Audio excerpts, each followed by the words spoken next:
오늘 이야기는 지리산 깊은 산속에서 시작됩니다. 어느 날 한 나무꾼이 숲에서 버려진 갓난아기 하나를 발견합니다.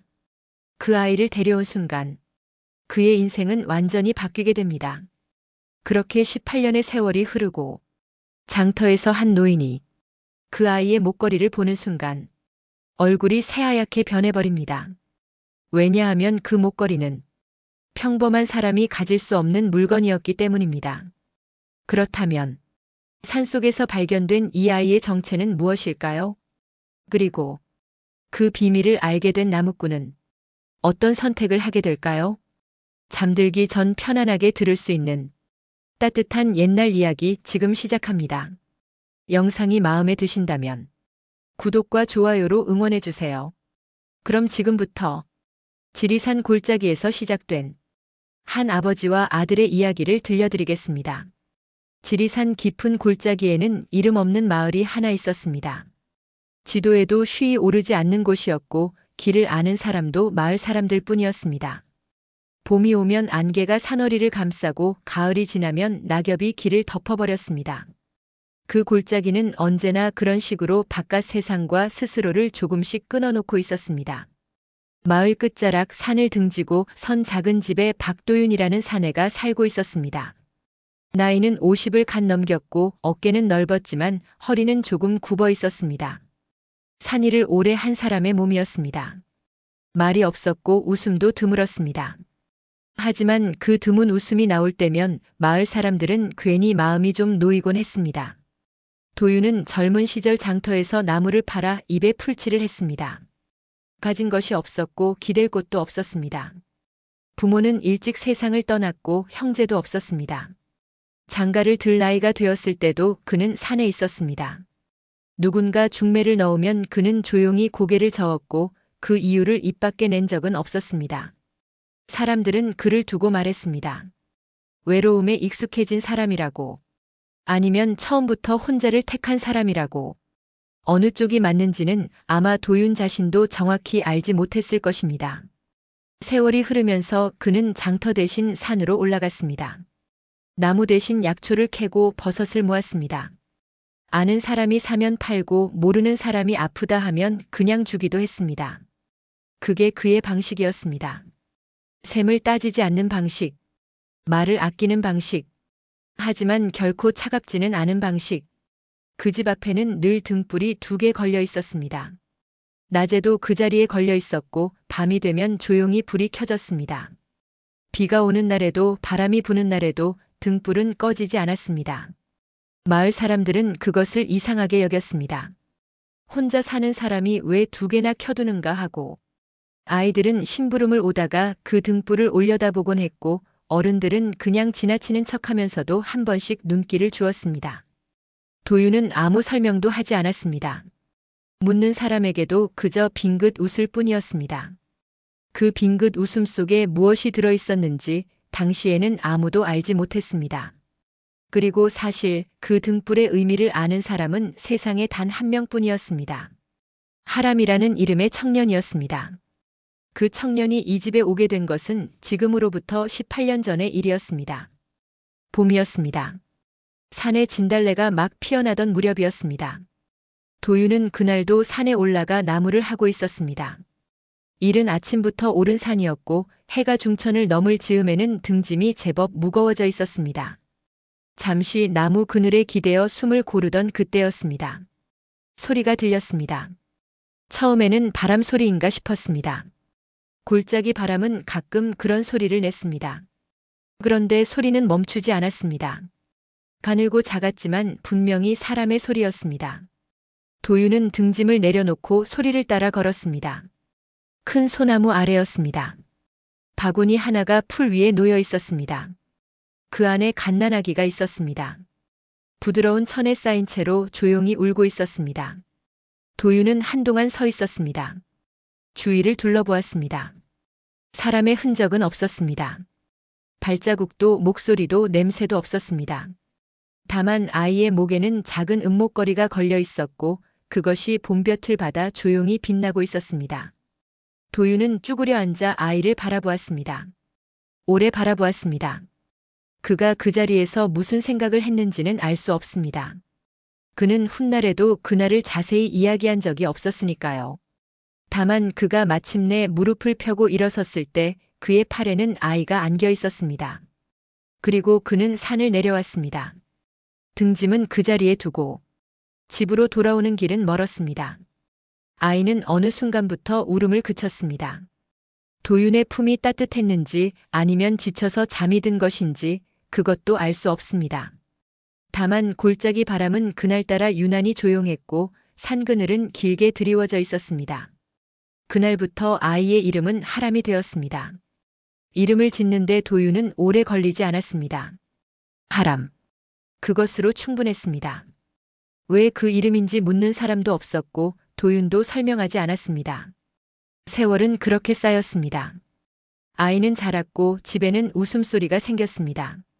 도윤은 여전히 말이 없었지만 저녁이면 밥을 2그릇 차렸습니다. 아침이면 2켤레의 신발이 문 앞에 놓였습니다. 밤이면 2개의 등불이 켜졌습니다. 마을 사람들은 그 2사람을 보며 말했습니다. 보기 좋은 부자라고. 닮지는 않았지만 어딘가 닮은 구석이 있다고. 그 말이 맞기도 했고 틀리기도 했습니다. 닮은 것은 피가 아니었습니다. 그것은 오랜 시간이 만들어낸 무엇이었습니다. 같은 산을 오르고 같은 강가에 앉고 같은 하늘 아래 잠든 세월이 2사람을 그렇게 만들어 놓은 것이었습니다. 그러나 도윤의 마음 한켠에는 늘 무언가가 걸려 있었습니다.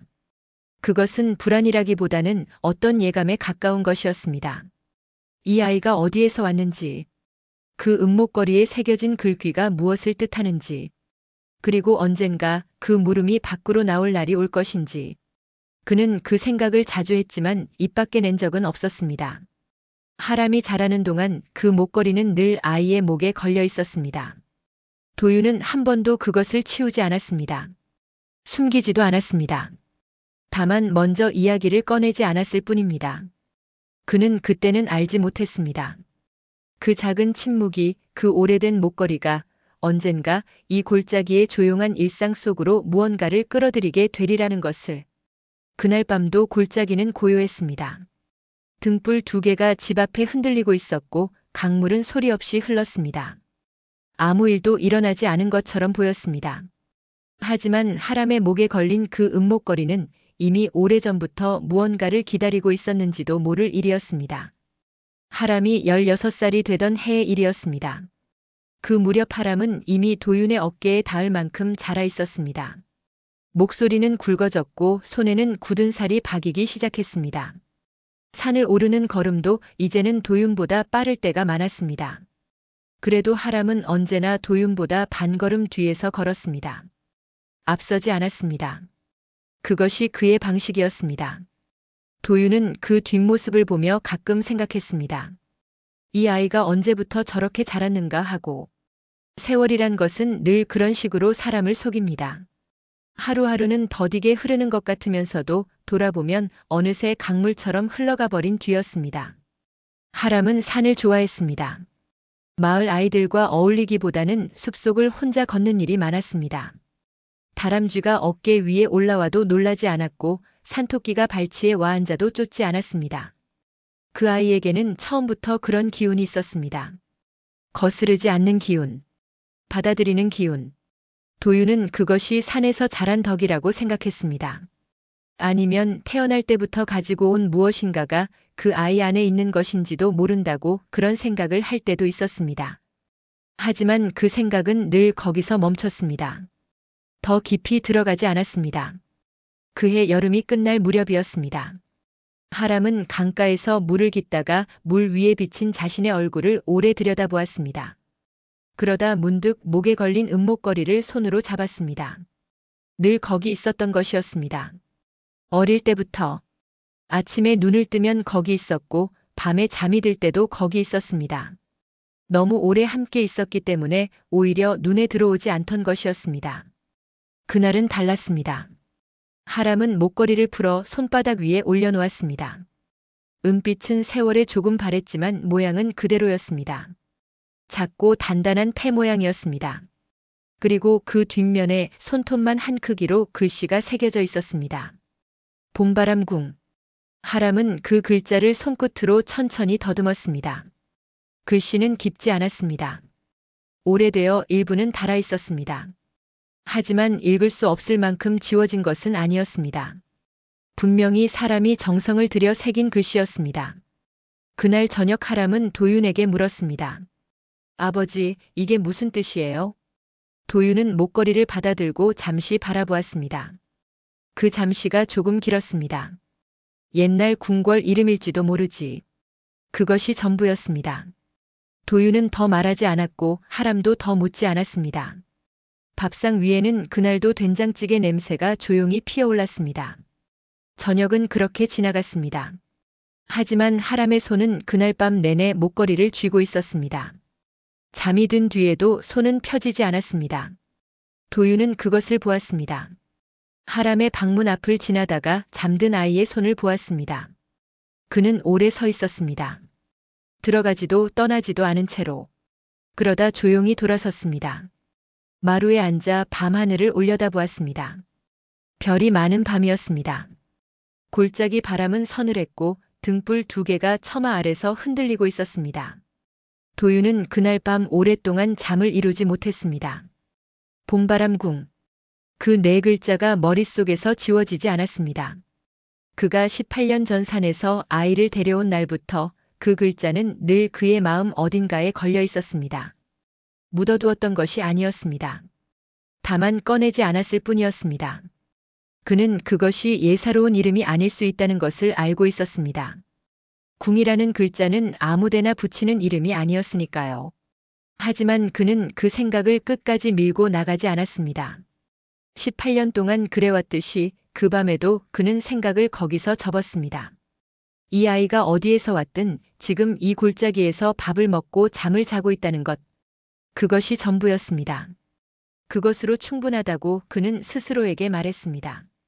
그러나 충분하다고 말하는 사람은 대개 충분하지 않다는 것을 알고 있는 사람입니다. 가을이 깊어지던 어느 날이었습니다. 도윤은 하람을 처음으로 장터에 데려가기로 했습니다. 약초가 넉넉히 모였고 혼자 지고 가기엔 짐이 무거웠습니다. 하지만 사실 그것만이 이유는 아니었습니다. 하람의 나이가 이제 혼자서 바깥 세상을 조금씩 알아야 할 때가 되었다고 도윤은 생각하고 있었습니다. 장터는 골짜기에서 반나절을 걸어야 했습니다. 2 사람은 이른 아침에 집을 나섰습니다. 하람은 들떠 있었습니다. 장터에 가본 적이 없었으니까요. 가는 길 내내 눈을 이리저리 굴리며 걸었습니다. 도윤은 그 옆에서 묵묵히 걸으면서도 가끔 하람의 얼굴을 흘끔 바라보았습니다. 장터는 사람들로 가득했습니다. 하람은 처음 보는 것들 앞에서 발을 멈추고 또 멈췄습니다. 색색의 천을 파는 좌판, 생선 비린내, 쇠붙이 두드리는 소리, 아이들의 웃음소리.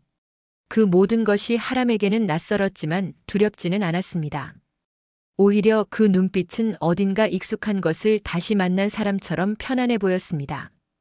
도윤은 그것을 눈여겨보았습니다. 약초를 팔고 빈 지게를 추스를 무렵이었습니다. 어디선가 한 노인이 다가왔습니다.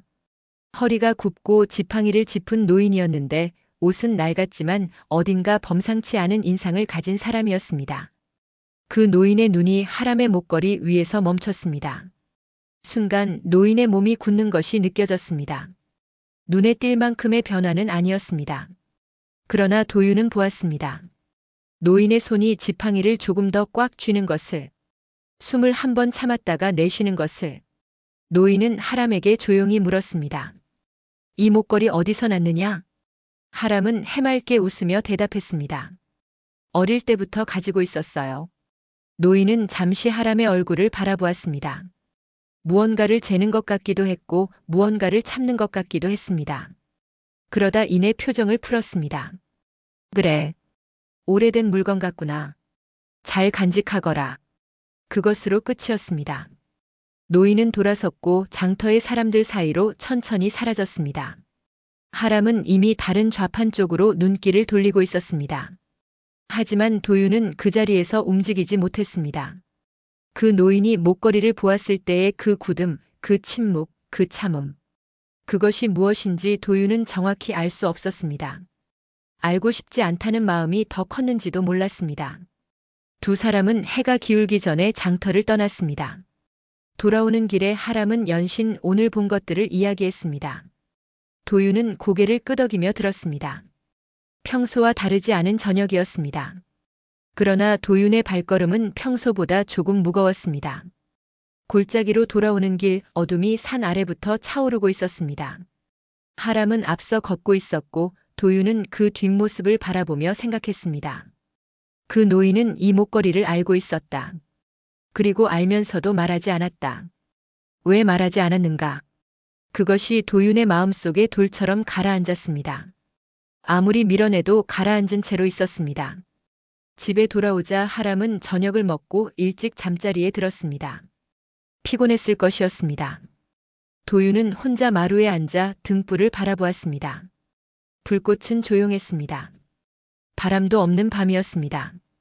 골짜기는 언제나처럼 고요했고 강물 소리만이 멀리서 들려왔습니다. 그는 그날 밤 처음으로 생각했습니다. 이 아이에게 언젠가는 말해야 하는 날이 올지도 모른다고. 산에서 데려온 그날의 이야기를. 바구니와 봄볕과 목걸이의 은빛을. 하지만 그 생각은 결론에 닿지 못한 채로 밤속에 흩어졌습니다. 등불 2개가 처마 끝에서 흔들렸습니다.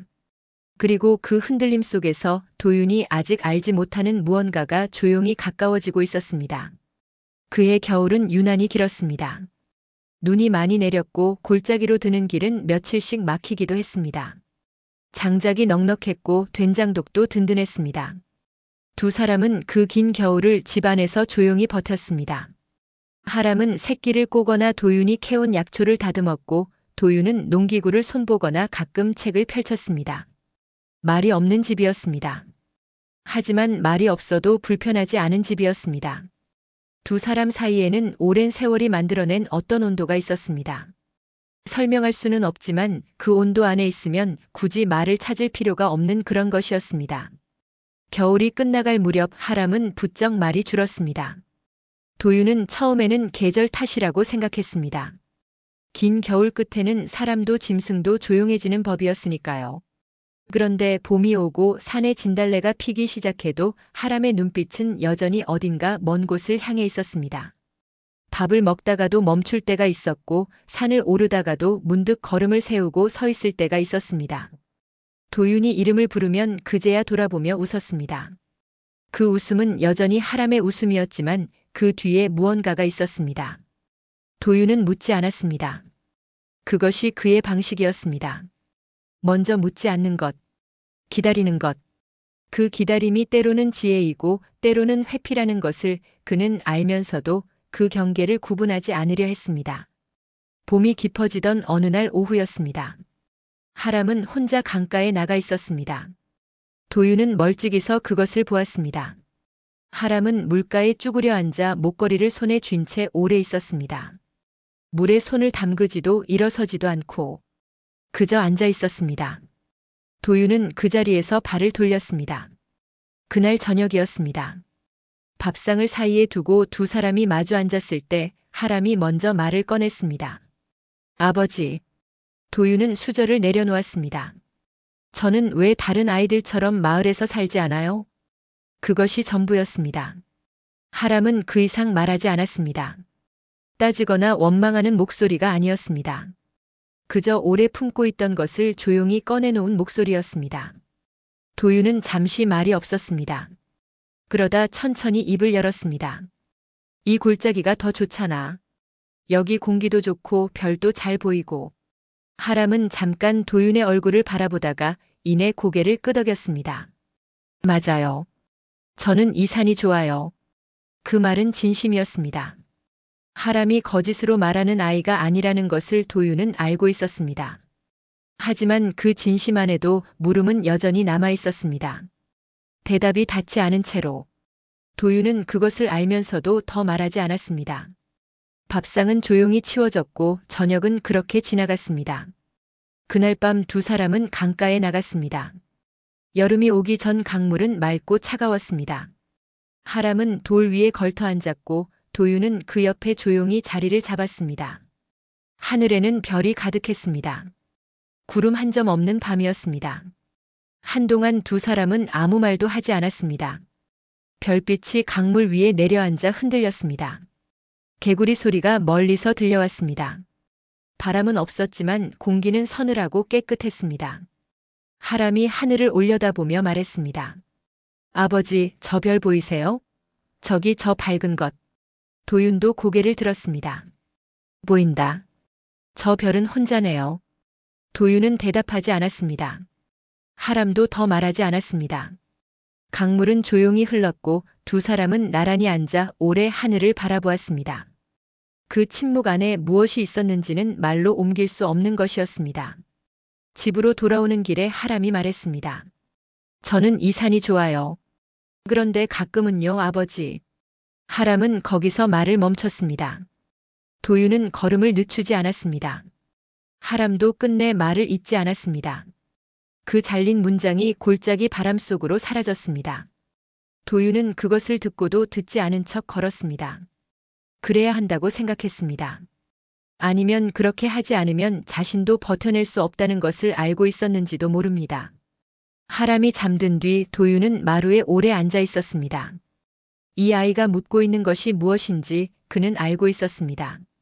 골짜기가 좋다고 말하면서도 눈빛은 자꾸 어딘가를 향하는 것. 혼자인 별을 가리키던 손가락. 끝까지 말하지 못하고 삼킨 문장. 그것은 단순한 호기심이 아니었습니다. 16살짜리 아이가 스스로도 정리하지 못한 채로 안고 있는 자신이 어디에서 왔는가 하는 물음이었습니다. 누구나 한 번쯤 품게 되는 물음이지만 하람에게는 그것이 조금 더 무게를 가진 것이었습니다. 도윤은 그 무게를 알고 있었습니다. 알면서도 그는 아직 말할 수 없었습니다. 말할 수 있는 것이 없었기 때문이기도 했고 말을 꺼내는 순간 무언가가 달라질 것 같은 예감이 있었기 때문이기도 했습니다. 그 달라짐이 무엇인지는 몰랐습니다. 다만 두려웠습니다. 그것이 도윤의 오래된 침묵의 이유였습니다. 사랑이 두려움을 닮을 때가 있습니다. 잃고 싶지 않아서 말하지 못하는 것. 붙들고 싶어서 오히려 아무것도 하지 않는 것. 도윤의 침묵은 그런 침묵이었습니다. 계절은 다시 흘렀습니다. 하람은 그 물음을 다시 꺼내지 않았습니다. 도윤도 먼저 건드리지 않았습니다. 두 사람은 여전히 같은 밥상에 앉았고 같은 산을 올랐습니다. 밤이면 강가에 나가 등불을 띄우고 별을 보았습니다.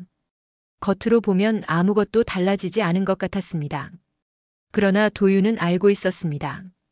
하람의 눈빛이 조금씩 달라지고 있다는 것을, 그 눈이 자꾸 골짜기 밖을 향하고 있다는 것을, 그리고 그 방향이 어디인지 어쩌면 하람 자신도 아직 알지 못한다는 것을. 가을이 왔습니다.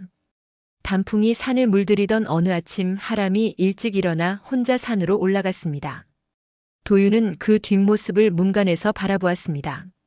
어딘지 모르게 걸음이 달랐습니다. 전에 없던 무게가 그 어깨 위에 얹혀 있는 것 같았습니다. 도윤은 그 자리에 오래 서 있었습니다. 아침 안개가 골짜기를 천천히 채우고 있었고 하람의 모습은 그 안개 속으로 조용히 사라졌습니다. 그는 그때는 알지 못했습니다. 그 가을이 지나면 하람이 처음으로 장터에 혼자 나가게 될 것이라는 것을, 그리고 그 장터에서 지난 봄에 만났던 그 노인과 하람이 다시 마주치게 되리라는 것을. 말하지 않아도 될 것들이 말해지는 날이 이제 멀지 않았습니다. 가을이 깊어지던 무렵이었습니다. 도윤은 며칠째 몸이 좋지 않았습니다. 딱히 어디가 아프다고 할 수는 없었지만 아침에 일어나면 몸이 무거웠고 산을 오르면 숨이 전보다 빨리 찼습니다. 나이가 드는 것이라고 그는 생각했습니다. 특별한 일이 아니었습니다. 산에서 오래 산 사람의 몸은 산처럼 천천히 닳는 법이었습니다. 약초는 넉넉히 모여 있었습니다. 그해 여름 내내 둘이서 캔 것이었습니다. 장터에 내다 팔면 겨울을 나기에 충분한 양이었습니다. 도윤은 며칠을 벼르다가 하람에게 말했습니다. 이번에는 혼자 다녀올 수 있겠느냐? 하람은 잠시 도윤의 얼굴을 살폈습니다. 무언가 물어보려는 것 같기도 했지만 끝내 묻지 않았습니다. 다녀오겠습니다. 그것으로 끝이었습니다. 하람이 장터로 떠나던 아침은 맑았습니다. 이른 서리가 풀잎 위에 내려앉아 있었고 산 위쪽은 이미 단풍이 한창이었습니다. 하람은 지게를 지고 골짜기 길을 내려갔습니다. 도윤은 집 앞에 서서 그 뒷모습을 바라보았습니다. 전에도 이런 적이 있었습니다. 아이가 어릴 때 처음 혼자 산 아래 심부름을 갔던 날. 그때도 도윤은 이 자리에 서서 저 뒷모습을 바라보았습니다. 그때와 지금이 겹쳐지는 순간이 있었습니다. 사람은 자라도 떠나가는 뒷모습은 늘 같은 모양이었습니다. 도윤은 천천히 집 안으로 들어갔습니다. 혼자인 집은 조용했습니다. 밥을 지어 혼자 먹었습니다. 한 그릇만 차린 밥상이 어색했습니다. 오랜만의 일이었는데도, 아니 어쩌면 오랜만이기 때문에 더 그랬는지도 몰랐습니다. 그는 밥을 다 먹고 나서도 한동안 빈 밥상 앞에 앉아 있었습니다. 장터는 반나절 거리였습니다. 하람이 돌아오려면 해가 기울어도 한참 뒤가 될 것이었습니다. 도윤은 마루에 앉아 농기구를 손보다가 잠깐 눈을 붙이다가 다시 일어나 마당을 쓸었습니다. 평소와 다르지 않은 하루였지만 어딘가 자꾸 손이 허전했습니다. 해가 서쪽으로 기울기 시작할 무렵이었습니다. 하람이 돌아왔습니다.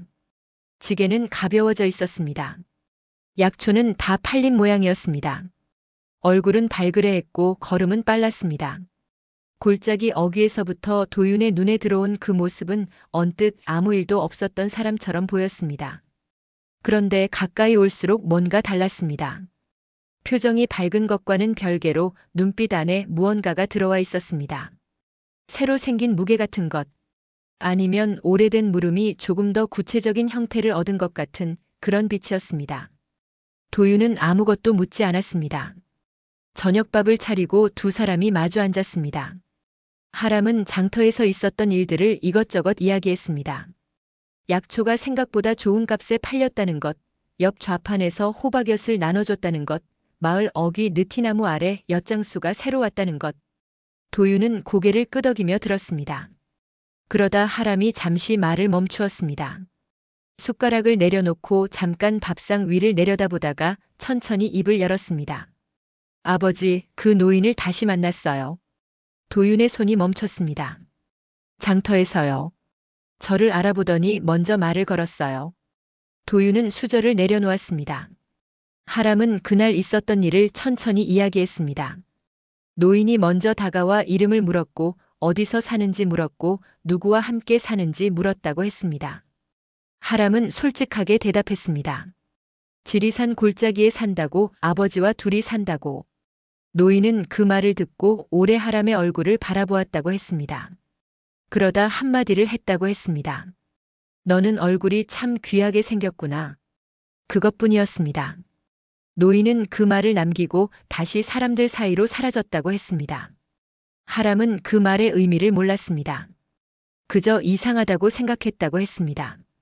귀하게 생겼다는 말이 칭찬인지 아니면 다른 무언가인지 알 수 없었다고. 도윤은 잠자코 들었습니다. 얼굴이 귀하게 생겼다. 그 말이 도윤의 귀 안에서 오래 맴돌았습니다. 그것은 그냥 하는 말이 아니었습니다. 왕궁에서 오래 일한 사람만이 쓰는 말투가 있었습니다. 사람의 생김새를 보고 그 근본을 읽어내는 눈이 있었습니다. 그 노인의 말은 그런 눈에서 나온 말이었습니다. 도윤은 그것을 알았습니다. 하지만 그는 아무 말도 하지 않았습니다. 그저 밥상을 마저 먹고 그릇을 치웠습니다. 그날 밤은 두 사람이 강가에 나가지 않았습니다. 하람은 일찍 방으로 들어갔고 도윤은 혼자 마루에 앉았습니다. 등불 두 개가 처마 아래서 조용히 타고 있었습니다. 골짜기 바람이 차가워지고 있었습니다. 겨울이 멀지 않은 냄새였습니다. 도윤은 오래 생각했습니다. 그 노인이 두 번이나 하람 앞에 나타난 것이 우연인가? 목걸이를 보고 굳어졌던 그 손이 귀하게 생겼다는 그 말이 과연 그냥 지나칠 수 있는 것인가? 그는 알고 있었습니다. 이 골짜기 밖에는 하람이 알지 못하는 무언가가 있다는 것을. 그 무언가가 지금껏 조용했던 것은 어쩌면 때를 기다리고 있었기 때문인지도 몰랐습니다. 도윤의 마음속에서 오래 잠들어 있던 두려움이 조금씩 깨어나고 있었습니다. 그것은 하람을 잃을지도 모른다는 두려움이었습니다. 단순히 멀리 떠난다는 의미가 아니었습니다. 이 아이가 지금까지 알고 있던 세계, 골짜기와 산과 강물과 두 개의 등불로 이루어진 세계가 언젠가 전혀 다른 무언가로 뒤집어질 수 있다는 두려움이었습니다. 그리고 그 뒤집어짐 속에서 하람이 길을 잃을 수도 있다는. 그는 그 두려움을 18년 동안 가슴 아래쪽에 조용히 눌러두고 살았습니다. 그런데 이제 그것이 조금씩 무게를 업고 있었습니다. 며칠이 지났습니다. 하람은 여전히 평소와 다르지 않았습니다. 산을 오르고 약초를 다듬고 저녁이면 밥을 지었습니다. 그러나 도윤의 눈에는 보였습니다. 하람이 가끔 골짜기 어귀 쪽을 바라보는 것이, 그 시선이 머무는 곳이 산 위가 아니라 산 아래쪽이라는 것이 바깥으로 향하는 눈빛이었습니다. 도윤은 그것을 막을 수 없다는 것을 알고 있었습니다. 흐르는 물을 손으로 막을 수 없듯이, 자라는 나무를 붙들 수 없듯이, 사람의 눈빛이 한 방향을 향하기 시작하면 그것은 이미 마음이 그쪽으로 기울어진 뒤였습니다. 그는 하람에게 말해야 하는가 하고 다시 생각했습니다. 산에서 데려온 그날의 이야기를, 바구니와 봄볕을, 아무도 없던 소나무 아래를, 그리고 그 목걸이에 새겨진 네 글자가 무엇을 뜻하는지 자신도 알지 못한다는 것을. 하지만 말을 꺼내는 순간 하람의 눈이 어디를 향할지 도윤은 알 것 같았습니다. 그래서 그는 또 말하지 않았습니다. 그 침묵이 하람을 지키는 것인지 아니면 붙드는 것인지 도윤 자신도 그 경계를 알지 못했습니다. 겨울이 오기 전 마지막 맑은 날이었습니다. 두 사람은 오랜만에 강가에 나갔습니다. 등불을 물 위에 띄우고 나란히 앉았습니다. 하람은 흘러가는 등불을 바라보며 조용히 앉아 있었습니다. 한참 뒤에 하람이 말했습니다. 아버지, 저 목걸이에 대해 더 알고 싶어요. 도윤은 대답하지 않았습니다. 강물은 흘렀고 등불은 멀어졌습니다. 하람도 더 말하지 않았습니다. 하지만 그 말은 이미 공기 속에 풀려 있었습니다. 거두어 들릴 수 없는 말이었습니다. 도윤은 그날 밤 처음으로 생각했습니다. 자신이 지켜온 이 침묵이 어쩌면 하람을 지킨 것이 아니라 가두어온 것은 아닌가 하고. 하지만 그 생각 역시 결론에 닿기 전에 밤속으로 사라졌습니다. 등불은 이미 강 저편으로 흘러가 보이지 않았습니다. 그리고 골짜기에는 무언가 끊어지기 직전의 고요함이 내려앉고 있었습니다. 겨울이 왔습니다. 눈은 소리 없이 내렸고 골짜기는 하얗게 덮였습니다. 집 앞 강물도 가장자리부터 얼기 시작했습니다. 두 사람은 그 겨울을 조용히 들어갔습니다. 장작을 패고 눈을 쓸고 밥을 지었습니다. 말은 여전히 적었지만 그것이 이상한 일은 아니었습니다. 원래 이 집은 말보다 침묵이 더 많은 집이었으니까요. 그런데 그 겨울의 침묵은 전과 조금 달랐습니다. 전에는 침묵이 편안했습니다. 말을 하지 않아도 서로가 거기 있다는 것을 알 수 있는 침묵이었습니다. 그런데 그의 겨울의 침묵은 달랐습니다. 무언가를 말하지 않기 위해 애쓰는 침묵이었습니다. 무언가를 묻지 않기 위해 참는 침묵이었습니다. 두 사람 모두 그것을 알면서도 누구도 먼저 건드리지 않았습니다. 하람은 그 겨울 내내 목걸이를 자주 만졌습니다. 밥을 먹다가도 장작을 패다가도 잠들기 전에도 손이 무의식 중에 목으로 올라가 그것을 쥐었습니다. 도윤은 그것을 보았지만 아무 말도 하지 않았습니다. 보지 못한 척 밥을 먹고 보지 못한 척 불을 뗐습니다. 그러나 모른 척 할 수 없는 순간이 왔습니다. 겨울이 절반쯤 지났을 무렵이었습니다. 밤이 깊은 시간이었습니다. 도윤은 잠이 오지 않아 마루에 나와 앉아 있었습니다. 등불 하나를 켜두고 찬 공기 속에서 무릎에 담요를 덮은 채로. 그때 하람의 방문이 열렸습니다. 하람도 잠을 자지 못한 것이었습니다. 둘은 마루에 나란히 앉았습니다. 말은 없었습니다. 한동안 그저 어둠을 바라보았습니다. 눈 내리는 소리는 나지 않았지만 아침이 되면 또 하얗게 쌓여 있을 것이었습니다. 한참 뒤에 하람이 말했습니다. 아버지는 저를 어디서 데려왔어요? 도윤은 그 말을 예상하고 있었습니다. 언젠가는 나올 말이라는 것을 알고 있었습니다. 그런데 막상 그 말이 나오자 가슴 어딘가에서 무언가가 조용히 내려앉는 느낌이 들었습니다. 오래 걸리지 않았습니다.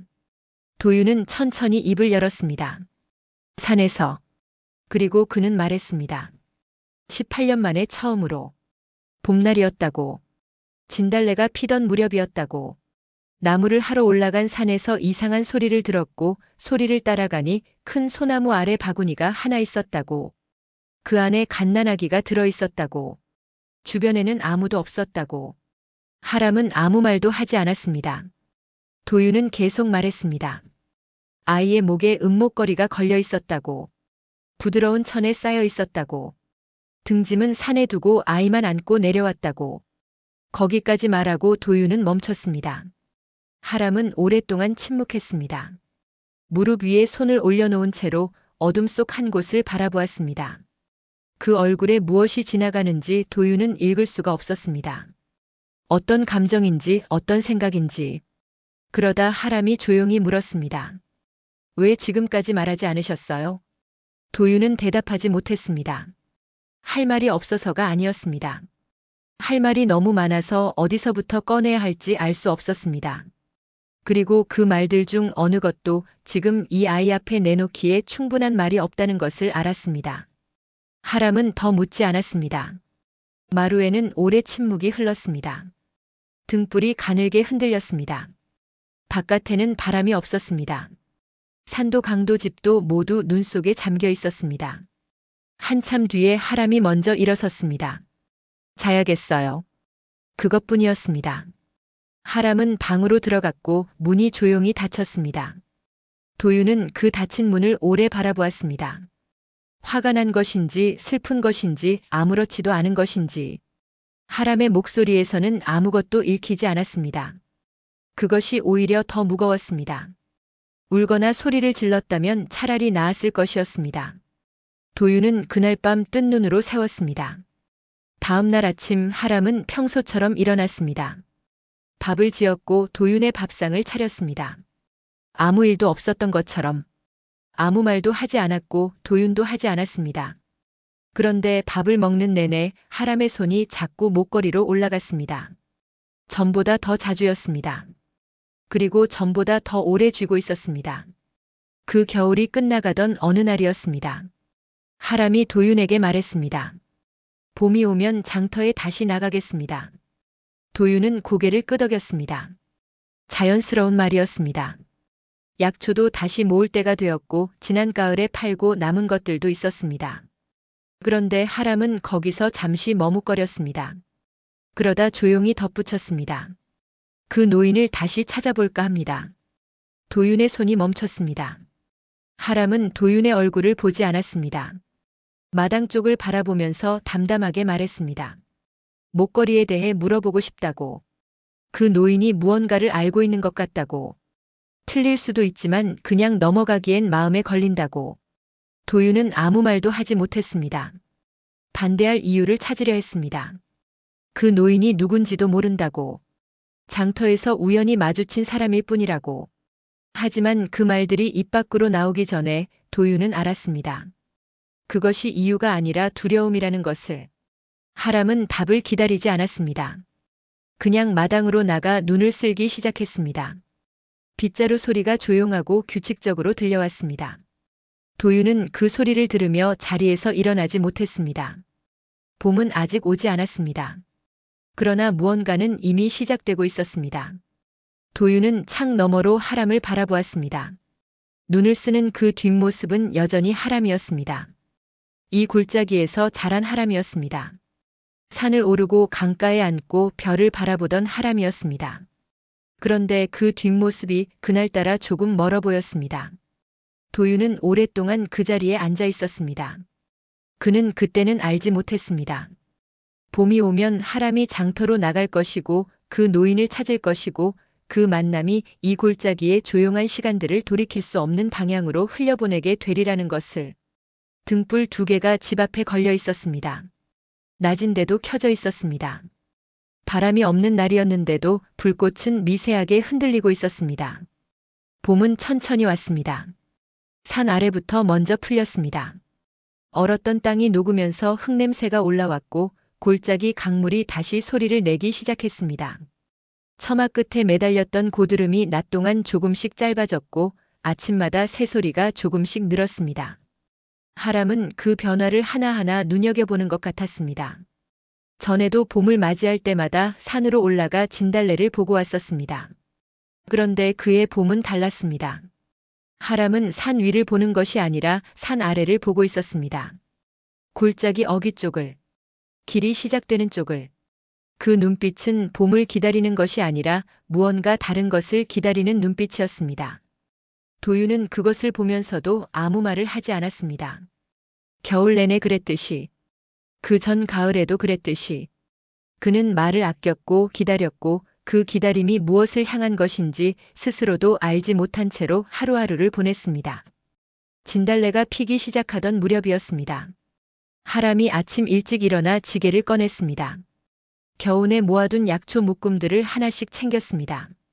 도윤은 부엌에서 그 소리를 들으며 밥을 지었습니다. 평소보다 이른 아침이었습니다. 밥상을 차리고 두 사람이 마주 앉았습니다. 하람은 밥을 빠르게 먹었습니다.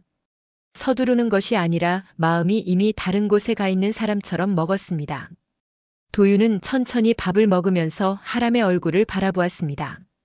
말하려다 멈췄습니다. 몇 번을 그랬습니다. 숟가락을 들다가 내려놓고 입을 열다가 닫았습니다. 결국 그는 아무것도 말하지 않았습니다. 하람이 지게를 지고 나서며 말했습니다. 다녀오겠습니다.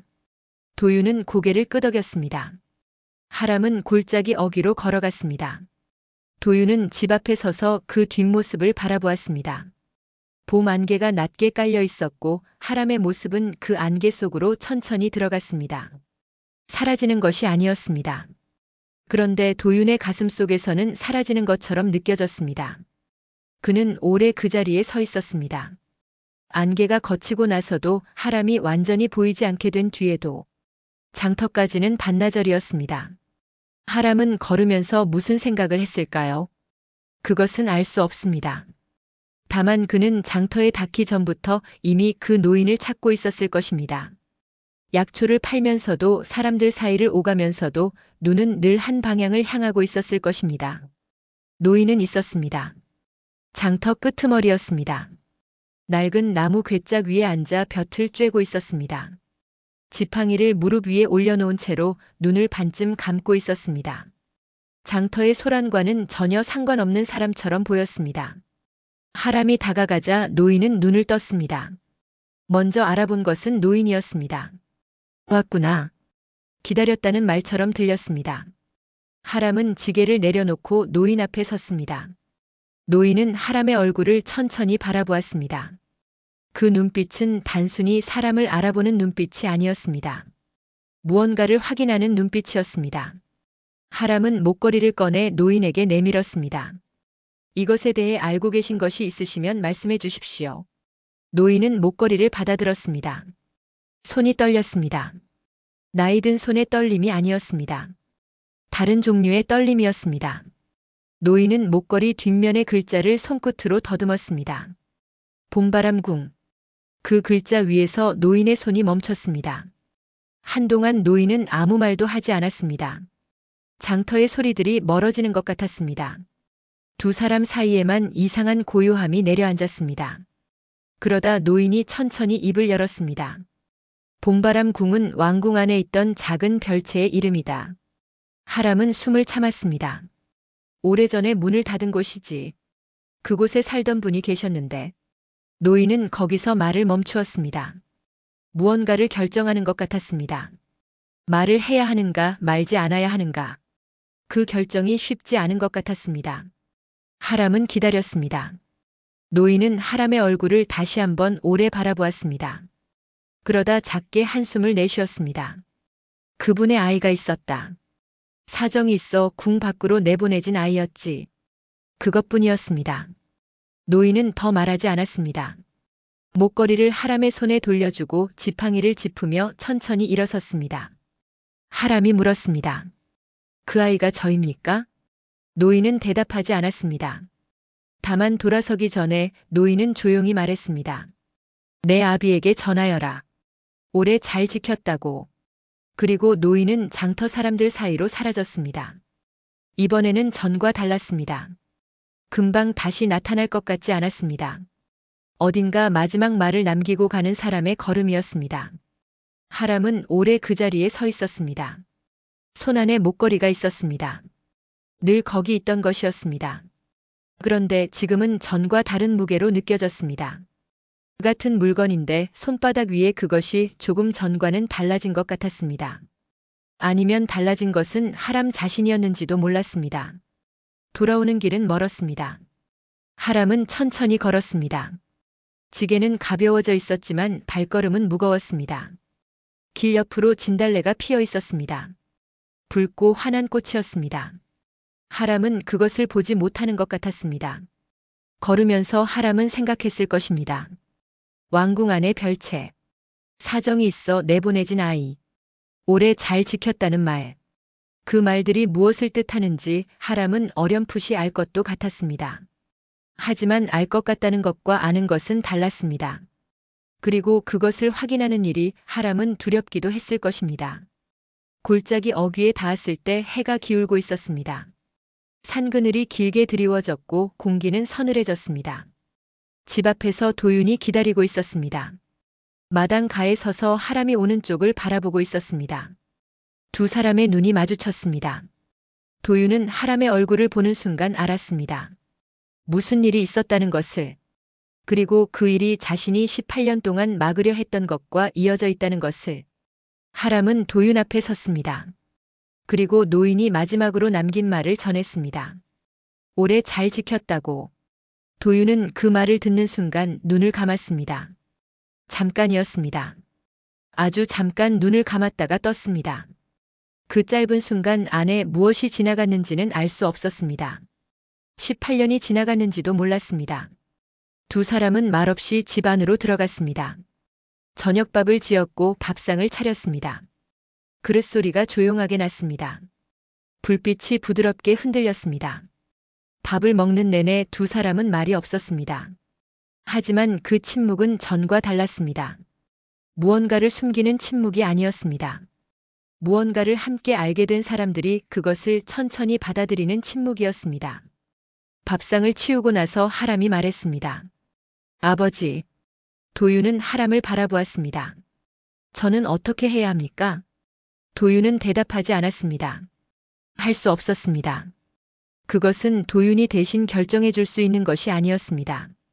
아무리 그러고 싶어도, 아무리 그 물음이 가슴을 눌러도, 그날 밤 두 사람은 강가에 나갔습니다. 등불을 물 위에 띄웠습니다. 2개였습니다.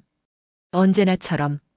불꽃은 조용했고 강물은 천천히 흘렀습니다. 하람은 흘러가는 등불을 바라보았습니다. 도윤도 바라보았습니다. 봄밤 공기는 차가웠지만 맑았습니다. 별이 많았습니다. 물 위에도 별이 있었습니다. 하늘과 강이 같은 빛을 품고 있었습니다.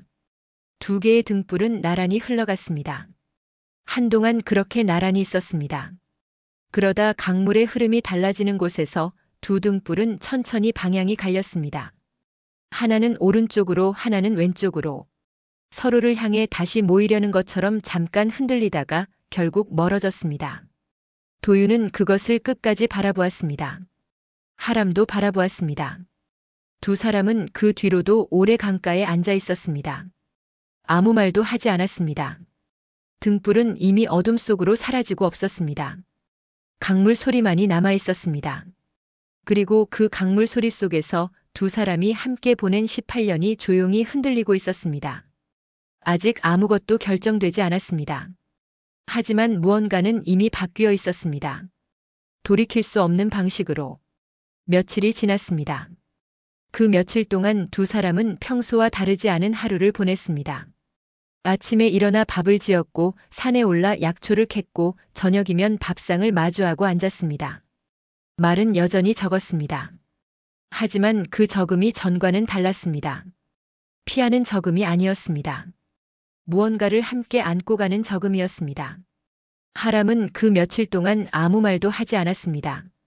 도윤에게도 혼자서도 결정을 서두르는 것 같지 않았습니다.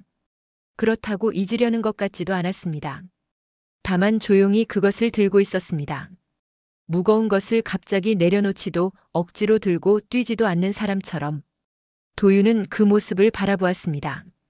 이 아이가 언제부터 이렇게 자랐는가 하고 산에서 데려온 그날의 갓난아기가 어느새 이런 무게를 혼자 들고 걸을 수 있는 사람이 되어 있었습니다. 그것이 기특하기도 했고 그것이 서럽기도 했습니다. 잘한다는 것이 때로는 그런 것이었습니다. 기쁨과 서러움이 같은 자리에 있는 것. 봄비가 내리던 날 저녁이었습니다. 빗소리가 지붕 위에서 조용하게 났습니다. 두 사람은 밥상을 마주하고 앉아 있었습니다. 밥을 다 먹고 나서도 하람은 일어서지 않았습니다.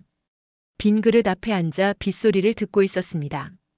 그러다 입을 열었습니다. 아버지, 드릴 말씀이 있어요. 도윤은 하람을 바라보았습니다. 하람은 잠시 손을 내려다보다가 천천히 말을 이었습니다. 저는 가지 않겠습니다. 그것이 전부였습니다. 도윤은 아무 말도 하지 않았습니다. 할 수가 없었습니다. 무언가가 올라오는 것을 느꼈지만 그것이 무엇인지 바로 알 수 없었습니다. 기쁨인지 안도인지 아니면 그것과는 전혀 다른 무언가인지. 하람은 계속 말했습니다. 그 노인의 말이 사실이라 해도, 봄바람 궁이 정말로 있었다 해도, 그곳이 자신과 이어진 곳이라 해도, 자신이 있어야 할 곳은 지금 알고 있는 곳이라고, 이 골짜기이고 이 강가이고 이 집이라고, 그리고 아버지가 있는 곳이라고. 도윤은 눈을 내리깔았습니다. 빗소리가 잠시 커졌다가 다시 잦아들었습니다. 등잔불이 조용히 타고 있었습니다. 방 안은 따뜻했습니다.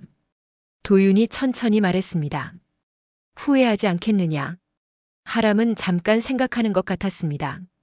그러다 고개를 들어 도윤을 바라보았습니다. 후회할 것이 있으면 그때 가서 후회하겠습니다. 지금은 여기 있고 싶습니다. 도윤은 더 말하지 않았습니다. 그것으로 충분했습니다. 아니, 충분한 것이 아니었는지도 몰랐습니다. 하지만 그 말을 받아들이는 것이 지금 자신이 할 수 있는 전부라는 것을 도윤은 알았습니다. 밥상이 치워졌습니다. 그릇 소리가 조용하게 났습니다. 그날 밤 비는 계속 내렸습니다. 두 사람은 이른 시간에 각자의 방으로 들어갔습니다. 강가에 나가지 않았습니다. 등불도 띄우지 않았습니다. 그냥 그 비 내리는 밤을 각자의 자리에서 보냈습니다. 도윤은 누운 채로 빗소리를 들었습니다. 천장을 바라보면서 생각했습니다. 하람이 가지 않겠다고 했습니다. 지금은 그렇게 말했습니다. 그리고 그 말은 진심이었을 것입니다. 하람이 진심이 아닌 말을 하는 아이가 아니라는 것을 도윤은 알고 있었습니다. 그런데 도윤의 마음 한켠에는 여전히 무언가가 남아 있었습니다. 지금은 그렇다고 해도 언젠가는 또 달라질 수 있다는 것. 봄바람 궁의 이야기가 하람의 안에서 완전히 사라지지는 않을 것이라는 것. 그 노인이 마지막으로 남긴 말의 무게가 시간이 지난다고 가벼워지는 것이 아니라는 것. 그것을 도윤은 알고 있었습니다. 그리고 알면서도 그는 오늘 밤만큼은 그 생각을 더 밀고 나가지 않기로 했습니다. 빗소리가 지붕을 두드렸습니다. 고르고 조용한 소리였습니다. 도윤은 그 소리를 들으면서 18년을 천천히 되짚었습니다. 산에서 아이를 안고 내려오던 날, 처음으로 밥을 먹이던 날, 하람이 처음 아버지라는 말을 했던 날, 둘이서 처음 강가에 앉아 별을 보던 날, 그 하루하루가 강물처럼 흘러갔고 흘러가면서 쌓였고 쌓이면서 이 밤이 되었습니다. 그것으로 충분하다고 도윤은 생각했습니다. 아니, 충분해야 했습니다. 비가 그치기 시작한 것은 밤이 깊어서였습니다. 빗소리가 점점 얇아지다가 어느 순간 멎었습니다. 그 멎음이 갑작스럽지 않았습니다. 천천히 자연스럽게 그쳤습니다. 도윤은 그제야 눈을 감았습니다. 다음 날 아침이었습니다. 하람이 먼저 일어나 밥을 짓고 있었습니다. 도윤이 마루로 나오자 부엌에서 밥 냄새가 흘러나왔습니다. 된장찌개 끓는 소리가 났습니다. 창밖으로는 간밤의 비에 씻긴 산이 보였습니다. 초록이 짙어져 있었습니다. 하람이 부엌에서 말했습니다. 오늘 날씨 좋겠어요. 도윤은 마루 끝에 앉아 그 목소리를 들었습니다. 그렇겠구나. 짧은 대화였습니다. 별것 아닌 말이었습니다. 하지만 그 말들이 오가는 아침이 도윤에게는 오래 기억될 것 같았습니다. 밥상이 차려졌습니다. 두 사람이 마주 앉았습니다. 된장찌개에서 김이 올라왔습니다. 봄나물 무침이 있었습니다. 소박하고 단출한 밥상이었습니다. 언제나 그랬듯이 밥을 먹으면서 하람이 말했습니다. 오늘 산에 올라가겠습니다. 두릅이 올라올 때가 됐어요. 도윤은 고개를 끄덕였습니다. 그래. 위쪽 바위 근처에 많더라. 하람은 빙긋 웃었습니다. 그 웃음이 예전의 그것이었습니다. 어릴 때부터 봐온 그 웃음이었습니다. 아무것도 달라지지 않은 것 같은 웃음이었습니다. 달라진 것이 없는 것은 아니었습니다. 노인의 말은 여전히 거기 있었고 목걸이는 여전히 하람의 목에 걸려 있었습니다. 봄바람 궁이라는 이름은 사라지지 않았습니다. 그것들은 앞으로도 사라지지 않을 것이었습니다. 하지만 오늘 이 아침만큼은 두 사람은 밥을 먹고 있었습니다. 나란히 같은 밥상에서 밥을 다 먹고 하람이 지게를 지고 나섰습니다. 도윤은 집 앞에 서서 그 뒷모습을 바라보았습니다. 봄 햇살이 골짜기에 가득했습니다. 간밤의 비로 씻긴 공기는 맑고 차가웠습니다. 하람은 산길에 접어들기 전에 한번 돌아보았습니다. 그리고 웃었습니다. 도윤도 웃었습니다. 그것뿐이었습니다. 말은 없었습니다. 손을 흔들지도 않았습니다. 그냥 웃었습니다. 그 웃음이 무엇보다 많은 것을 담고 있었습니다. 하람은 산길로 접어들었습니다. 도윤은 그 뒷모습이 보이지 않을 때까지 서 있었습니다. 봄바람이 골짜기를 천천히 흘렀습니다. 집 앞에는 등불 2개가 걸려 있었습니다. 낮이었지만 켜져 있었습니다. 봄 햇살 속에서도 그 불꽃은 꺼지지 않았습니다. 바람이 불어도 흔들릴 뿐 꺼지지 않았습니다.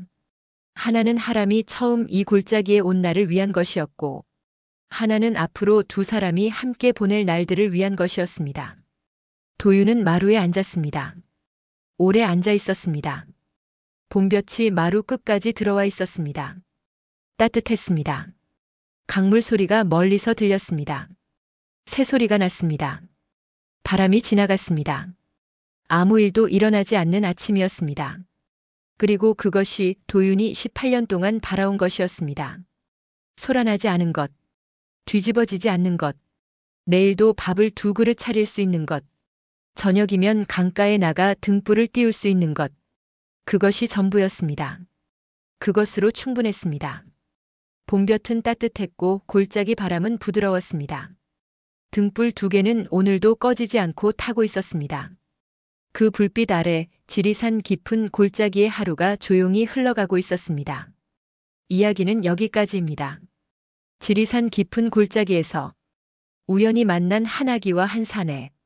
그 작은 인연이 18년의 세월을 지나 아버지와 아들이 되었습니다.